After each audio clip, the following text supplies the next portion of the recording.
욥기 38장 4절에서 6절 말씀을 다 같이 봉독하시겠습니다.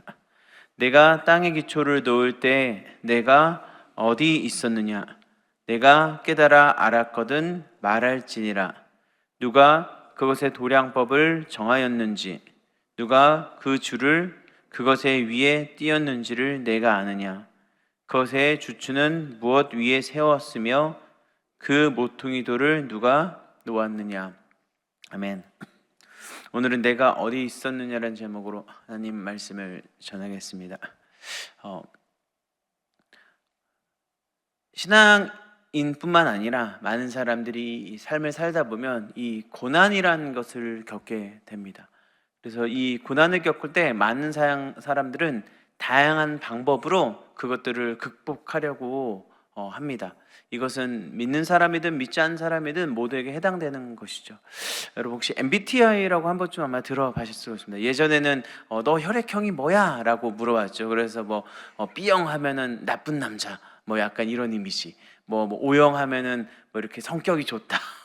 그 다음에 또 AB형 하면은 약간 좀 독특하다, 이런 걸로 이제 혈액형이 뭐야? 라고 물어봤는데, 요즘 친구들은 혈액형보다는 너 MBTI가 뭐야? 라고 보고 있습니다. 그 MBTI가 뭐냐면은 이제 사람 성격을 16가지로 분류를 해서 그 성격적 특성과 그리고 그것의 행동의 관계에 따라서 사람들이 좀 이제 분류하는 것인데, 사람들이 말하기를 이제 그 어떤 혈액형보다 이 MBTI가 좀 사람을 구별하기에 좀 더 정확하다라고 얘기를 해서 요즘 젊은 친구들은 MBTI가 뭔지 바로 이렇게 좀 물어보는데, 이 고난을 대처하는 MBTI별 이렇게 분류가 있더라고요. 그래서 보통 이제 한 4가지로 분류가 되는데, 첫 번째 보니까 묵묵히 견뎌내거나 혼자 마음을 고생하는 유형이 있다고 합니다. 이 유형들이 ISFP, INFJ, INFP, ESFJ 그리고 ISFP들이 이 묵묵히 혼자 견뎌낸 유형이라고 하고, 그리고 타인과 고민을 나누는 유형이 있다고 합니다.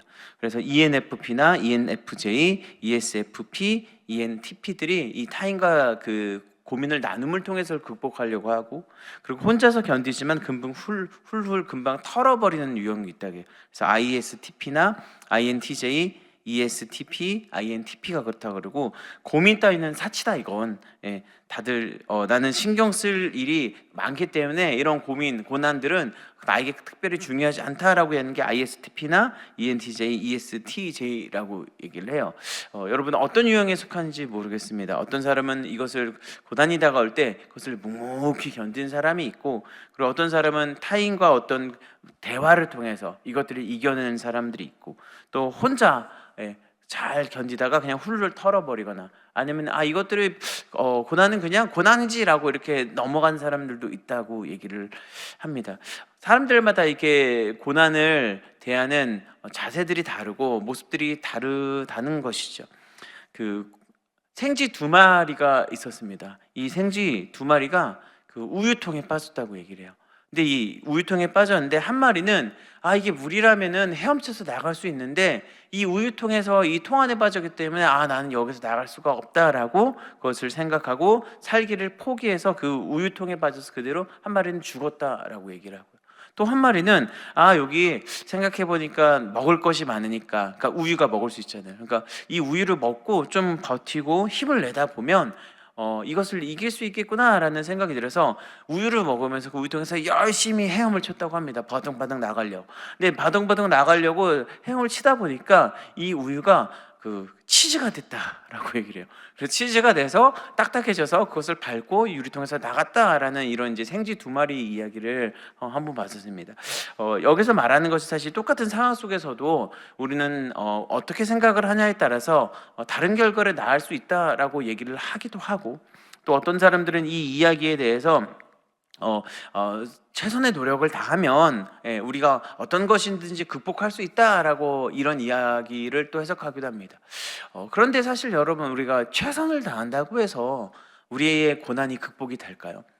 아까 다양한 유형들이 있지만 우리가 다양한 방법들로 그것들을 접근한다고 해서, 아니면 내가 가진 다양한 방법들로 그것들을 해결하려고 한다고 해서 우리가 가진 이 지금 고난이 극복된다면 그것이 100% 극복된다고 한다면은 아마 저 역시 그 방법을 택할 것입니다. 그런데 이 고난이 참 우리 삶 가운데 힘들게 다가오는 것은 우리의 감정적인 영역, 그리고 우리의 이성적인 영역, 그것들을 모두 다 헤집어 놓고 우리가 어떤 방법을 행해도 잘 그것들이 극복되지 않을 때가 더 많이 있다라는 것이죠.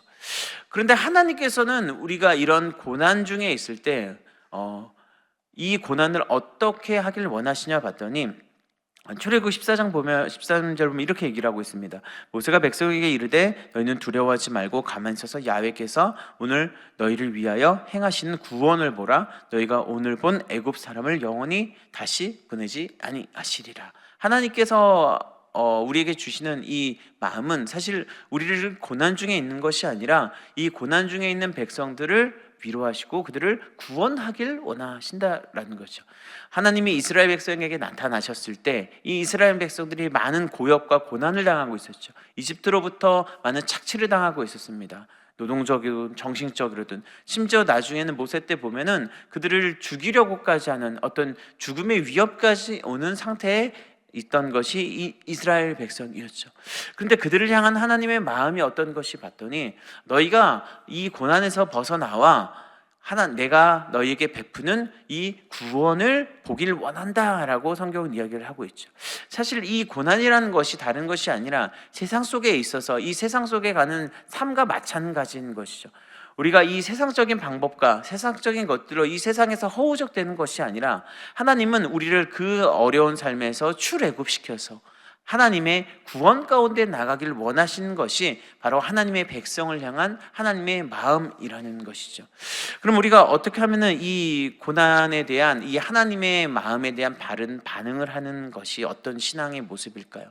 우리가 이 고난을 낼 때 어떤 신앙으로 나가는 것이 이 우리를 향하신 하나님의 구원을 경험하는 복된 은혜함을 경험하는 신앙의 태도일까요? 그것은 먼저 우리가 하나님이 우리의 모든 고난 가운데 우리의 부르짖음을 듣고 계시다라는 것을 우리는 기억해야 한다라는 것이죠. 오늘 우리가 읽은 이 욥기를 보면은 3장부터 37절까지 욥이 고난을 당하고 이유 없는 고난, 욥이 스스로 생각했을 때 이유 없는 고난을 당하고 37장까지 치열한 논쟁을 거칩니다. 3차례에 걸쳐서 세 차례에 걸쳐서 이 욥과 그리고 욥의 친구들이 네가 이래서 고난 받은 것 같다라고 막 논쟁을 펼치면서 이 욥과 이 고난에 대한 많은 이야기를 합니다. 그런데 특징이 뭐냐면은 하나님께서 침묵하고 계셨다라는 거예요. 하나님 이 긴 논쟁 끝에 하나님은 침묵하고 계셨고 욥 역시 하나님께서는 왜 이 상황 속에서 나의 기도, 그러니까 나를 구원하시지 않느냐라는 의문점과 많은 불만들이 생기기 시작을 했다는 거죠. 근데 이 고난에 왜 그러냐면 하나님께서 이 욥기를 보면은 이 많은 논쟁의 핵심 중에서 하나님은요 욥에게 나타나서 이 고난에 대해서 설명을 해주시지 않기 때문이에요. 네가 이래서 고난을 받는 이유다. 네가 이래서 고난을 받고 있다라고 설명을 해주면 되는데 우리가 사실 이유라도 알면 그죠? 뭔가 좀 이것을 극복하기 쉬운데 그것에 대해서 전혀 이야기하지 않고 뭐 욥이 하나님께 막 불만을 막 표한 것보다는 사실 이 욥기 전체적으로 읽으면 이 욥 역시 뭐요? 하나님에 대한 온전한 믿음으로 나가지 않음을 성경이 이야기를 하고 있죠. 오늘 그 이야기를 사실 하고 있습니다. 37장에서 끝나던 이 하나님이 나타나지 않으심이 38장에 이르러서 어떻게 나왔냐? 바로 하나님께서 그에게 욥에게 나타나심을 이야기를 하고 있는 것이 오늘 성경 본문입니다. 침묵 속에 계셨던 하나님이 이들에게 이 욥에게 찾아오셨다라고 성경이 얘기를 하고 있어요. 욥은 하나님이 그의 말을 들어주지 않는다라고 불평을 했지만 불만을 토했지만 오늘 성경에서 나타난 하나님은 어떤 분이시다? 그 욥의 말들 그리고 그가 논쟁했던 친구들의 모든 논쟁 속에서 하나님은 그것을 보고 계셨고 그들의 말을 듣고 계셨다라고 성경은 이야기를 하고 있는 것이죠. 우리가 사실 고난의 때 하나님은 어디 있습니까? 라고 불평을 토할 때가 많이 있죠.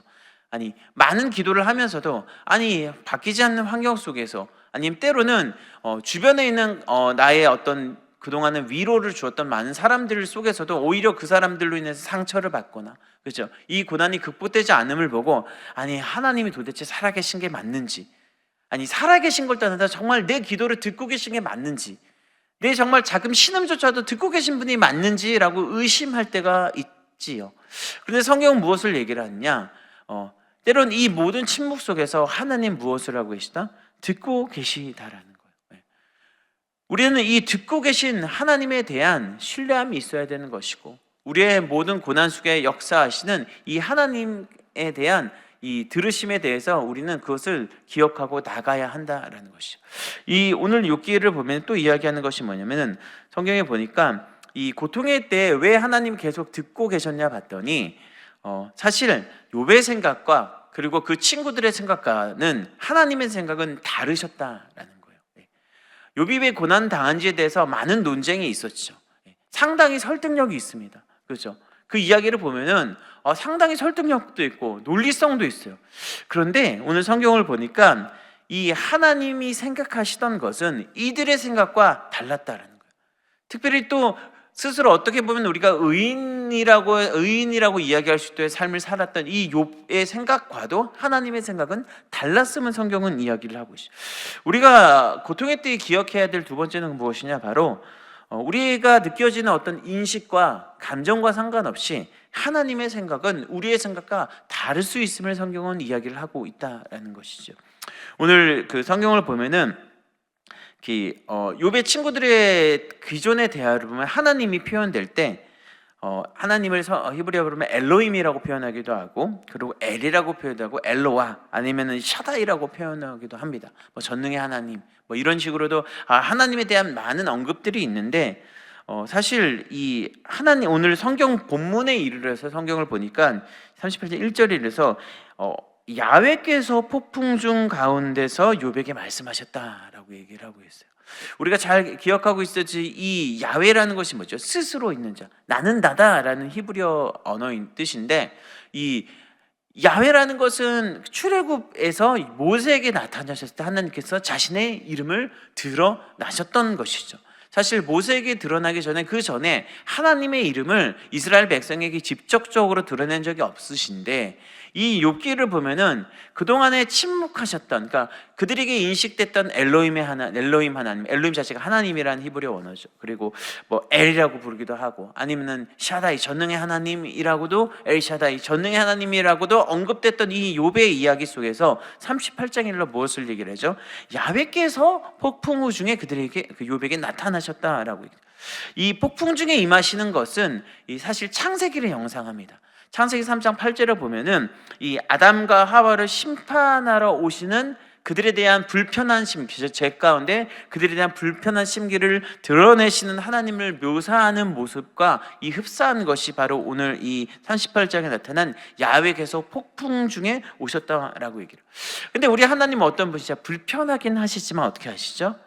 아담과 하와에게 그들의 죄를 물으셨지만 그들에게 하셨듯이, 또 오늘 욥에게 하셨듯이 어떻게 그들을 욥을 멸하지 않으시고 어떻게 욥을 인도하시는 방향으로 나아가는 것이 우리의 하나님이시죠. 아담과에게도 어떻게 하시죠? 그들에게 죄를 심판하시지만 다시금 그들에게 가죽 옷을 입히시고 그들을 하나님 가운데 온전히 원시복음, 하나님의 복음을 선포하시면서 회복하기 선언하셨던 것이 바로 우리가 믿는 하나님이라는 것이죠. 하나님의 뜻과 우리의 생각이 다르다는 것은 사실 이런 의미가 있습니다. 우리가 사실 하나님의 뜻이 아닌 우리의 생각과 우리의 마음대로 이 고난을 대처하고 우리의 생각 가운데 그 신앙인으로서 살아갈 때가 많이 있지만, 하나님의 생각이 다르다는 것은 무엇을 얘기했냐? 우리가 때로는 우리의 생각으로 하나님을 없다고도 하고 하나님의 은혜 가운데 그것을 신앙 가운데 실패하기도 하지만, 우리의 생각과는 다른 하나님이 우리 삶 가운데 역사하셔서 우리의 하나님의 구원의 은혜를 하나님은 베푸길 원하신다라는 것이죠. 그것이 바로 우리의 생각과 하나님의 생각이 다르다는 것을 얘기합니다. 하나님께서 폭풍 중에 욥에게 임하셨던 이유가 무엇이다? 그 욥을 심판하시기 위한 것이 아니라 결국엔 그 욥에게 하나님이 나타나셔서 어떻게 그를 회복시키시고 하나님의 온전한 은혜 가운데 그를 이끌어가기 위해서 하나님은 우리에게 나타나신다라는 것이죠. 우리의 생각과 하나님의 뜻이 아주 좋은 결과를 낸 그 절정이 무엇이냐? 바로 예수 그리스도의 길이죠. 예. 예수님이 이 땅에 오셨을 때 이 예수님의 길을요, 사람들은 전혀 이해하지 못했습니다.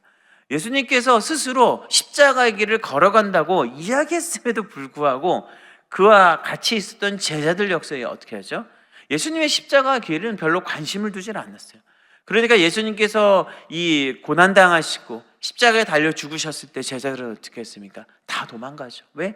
자신이 생각했던 길과 예수님의 길이 달랐기 때문에. 하지만 결과는 어떻게 됐죠? 예수님께서 우리와는 전혀 다른 생각의 그 길을 걸어가셨음으로 말미암아 바로 이제 누구든지 예수 그리스도를 믿기만 하면 하나님의 자녀가 되는, 하나님의 구원을 누리는 놀라운 하나님의 구원의 역사가 일어났던 것이죠. 그리고 그 예수를 믿는 그 이전에는 도망갔던 제자들이 이 하나님의 복음에 대한 온전한 하나님의 뜻을 알기 시작하니까 어떻게 되죠? 그들의 삶이 도망자의 삶에서 온전히 하나님을 바라보고 하나님을 향한 삶을 살아가는 삶으로 바뀌었음을 성경에서는 증언을 하고 있는 것이죠. 우리의 인생이 이렇다라는 것입니다. 우리가 살아가는 인생은 사실 하나님의 뜻을 온전히 알 수 없습니다. 그런데 우리가 우리 삶 가운데 역사하시는 하나님을 기억하고 우리의 모든 부르짖음을 들으시는 하나님을 기억하고 그리고 우리의 생각과는 다른 하나님의 뜻이 있음을 우리가 믿고 나아간다면 우리의 삶 가운데 그 완벽한 계획, 우리의 삶을 하나님의 완벽한 계획으로 이끄시는 하나님의 온전한 은혜를 경험하게 된다는 것이죠. 우리가 하나님의 뜻을 바라보는 순간 우리는 바로 하나님의 뜻 가운데 걸어가는 삶을 온전히 살아갈 수 있다는 것이죠. 이사야서 55장 6절에서 8절은 이렇게 얘기를 하고 있습니다. 너희는 야훼를 만날 만한 때에 찾으라. 가까이 계실 때에 그를 부르라. 악인은 그의 길을, 불의한 자는 그의 생각을 버리고 야훼께로 돌아오라. 그리하면 그가 긍휼히 여기시리라. 우리 하나님께로 돌아오라. 그가 너그럽게 용서하시리라. 이는 내 생각이 너희의 생각과 다르며 내 길은 너희의 길과 다름이니라. 야훼의 말씀이니라. 아멘. 우리의 생각과 하나님의 생각은 다르다라는 것입니다. 우리가 이 다른 하나님의 생각이 바로 우리의 생각이 될 때 우리는 하나님께서 주시는 놀라운 이 구원함을 경험하게 된다라는 것이죠. 그러면은 이 우리의 생각과 다른 하나님을 바라보고 나아간다는 것이 무엇이냐라고 얘기하면 오늘 성경에서 무엇을 얘기하냐면 이 우리의 상황보다 그 상황 위에 계신 그 하나님의 주권을 인정하고 그 주권을 가운데 역사하신 창조주 하나님을 기억하라고 성경은 이야기를 하고 있어요. 우리가 사실 우리의 생각과 다른 하나님을 바라본다는 것은 다른 것이 아닙니다. 하나님의 주권이 이 세상, 그 나의 삶을 향해 있음을 기억하라는 것이고, 이 하나님의 주권이 이 세상에 그 어떤 것보다 그 주권이 있다는 것은 그 있는 이유가 무엇이냐고 보면 그것은 바로 하나님께서 온 우주를 만드신 창조주 하나님이기 때문이라고 성경은 이야기를 하고 있습니다. 그 오늘 성경 우리가 38장 읽은 이 4절에 보면은 무엇을 얘기하면 내가 욥에게 하나님께서 나타나셔서 내가 땅에 기초를 놓을 때 내가 어디 있었느냐라고 물어봅니다. 뭐죠? 그러니까 하나님께서 온 우주를 창조하실 때 욥은 존재하지 않았다라고 얘기를 하고 있어요. 그 2절에 보면은 하나님이 그에게 폭풍 중에 나타나서 뭐라면 너는 누구냐라고 얘기합니다. 아무 이야기를 하지 않았던 하나님이 그에게 나타나서 하신 이야기가 욥아 넌 누구냐라고 물어요. 이게 무슨 말이냐면은 욥이 스스로 정의를 얘기하고 공의를 얘기합니다. 스스로의 판단 속에서 자신의 삶을 해석합니다. 그런데 하나님께서 그에게 묻는 것은 야 네가 이래서 고난받아, 네가 이래서 그래 그 정의는 잘했다 못했다라고 판단하고 이야기하는 것이 아니라 그에게 나타나서 하는 게 무엇이냐, 야 너는 누구냐라고 묻는 거예요. 전혀 다른 방법으로 그에게 묻는데 그 이유는 무엇이냐, 너는 누구냐라는 그 질문 속에 무엇이 있죠? 내가 너를 만든 자다라는 것이 하나님의 질문이었다라는 것이죠. 이어서 오늘 이야기하는 것이 내가 땅의 기초를 놓았을 때 내가 어디 있었느냐, 뭐죠? 내가 너를 만들었고 내가 너를 아는데 너는 내가 온 우주를 만들었을 때 너는 존재하지 않았는데 네가 어떻게 너의 삶을 판단하고 너의 인생을 스스로 판단하고 너의 인생길을 네 스스로 판단하며 살아갈 수 있느냐라고 하나님은 묻고 계시다라는 것이죠. 왜? 하나님은 온 우주를 만물을 창조하셔서 만드신 모든 만물들을 하나님께서는 다스리신다라는 거. 다스리신다는 게 무엇이죠? 그들에게 삶에 관여하셔서 그들에게 말씀하시고 그들을 하나님의 길로 인도하시고 그들의 삶을 책임져 주신다는 것이 우리의 하나님이시라는 것이죠. 즉 요백이 묻고 있는 내가 어디 있느냐, 그리고 네가 누구냐라고 묻는 것은 뭐죠? 너의 인생이 누구에게 있다? 나에게 있다라는 것을 얘기해요. 너를 만든 나에게 너의 인생이 있다라고 성경은 이야기를 하고 있는 것이죠. 우린요 너무나도 사실 하나님 안에서 작은 존재입니다. 오늘 이 감사 365로 보면은 그 관초구조론 권위자인 샌디제 박사님에 대한 이야기 나오는데, 제가 이분을 찾아봤더니 그 천문학에 있어서는 거의 이제 세상 사람들한테는 거의 신과 같은 존재로 여겨지는 분이시더라고요. 예. 보니까 많은 중요한 업적을 남겼는데 뭐 이렇게 그 항성간 집단 간에 서로 어떤 구성성단이라 그래가지고 그 나이를 밝히는 일도 했고, 그리고 멀리 떨어져 있는 은하계의 거리도 알아내신 분이고, 그리고 어떤 우주의 팽창량도 측정하신 분이셔서 이 물리학에 있어서는 아주 엄청난 그 공헌을 하신 분이더라고요. 우리가 잘 아는 허블 망원경 아시죠? 허블의 그 제2의 허블이라고도 불릴 만큼의 엄청난 이 과학자인데, 이분이 50세에 이르러서 스스로 자기가 기독교가 됐다라고 고백을 하면서 많은 과학자들에게 큰 방향을 일으켰던 분이 바로 이분입니다. 이분이 이런 말을 했어요. 과학은 우리를 제1사건까지 데려다 주었지만 더 멀리 있는 1원인까지는 데려다 줄 수 없다. 물질, 시간, 공간, 에너지의 갑작스러운 출현은 태초에 어떤 초월적인 존재가 있었음을 증명하는 것이다. 이 초월적인 존재가 누구시죠? 1증명, 그죠? 1원인, 이게 누구시죠? 하나님이시다라고 얘기를 하고 있어요. 우리가 세상에 많은 부분들이 연결되어 있고 복잡하지만 이것들이 우연의 산물이 아니라 무엇이다? 하나님이 그 안에 계심을 이 과학자는 이야기를 합니다. 이게 무슨 의미냐면은 사실 온 우주가 우리가 너무나도 우주가 사실 크다고 얘기를 하죠. 그런데 하나님 보시기엔 이것조차 작은 거랍니다. 그 우주 안에는 그 지구 안에, 그리고 그 지구 안에 지금 이 대한민국 속에서 살아가는 내가 있는 것인데 나는 어떤 존재다? 하나님 보시기에 너무나도 작은 존재라는 것이죠. 이것은 무엇을 얘기를 하고 있죠? 어떤 우주보다 크신 하나님이 우리보다 크신 분이시고, 우리 이 작은 존재인 인간은 오직 크신 하나님을 의지하며 살아가는 존재들이라고 이야기를 하고 있는 거죠.